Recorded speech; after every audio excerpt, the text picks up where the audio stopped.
Continua a far discutere l'accoglienza dei migranti richiedenti protezione, la cui quota assegnata per il Veneto è ormai raggiunta.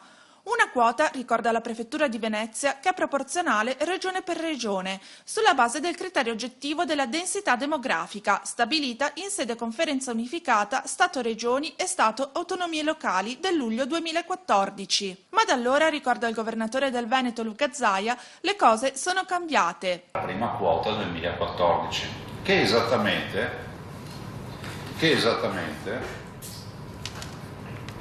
corrispondeva, se non ricordo male, a 788 immigrati. Bene, hanno rinnovato la quota senza più chiedere il parere delle regioni 17 volte.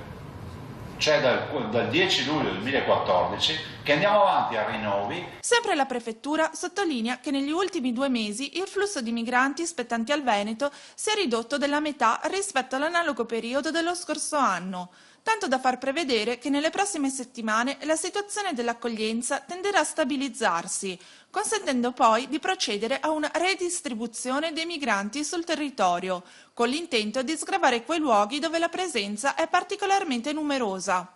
Una speranza questa per i sindaci e i cittadini dei comuni di Bagnoli e Cona, posti a pochi chilometri di distanza l'uno dall'altro, in un lembo di terra tra il veneziano e il padovano, le cui ex caserme ospitano rispettivamente 600 e 800 migranti. Attualmente, su un totale di 576 comuni del Veneto, 351 non accolgono alcun migrante. Nel solo territorio padovano sono invece 28 i comuni che tra grandi strutture, ex alberghi e appartamenti ospitano richiedenti asilo, mentre nel veneziano ci sono complessivamente 2021 migranti.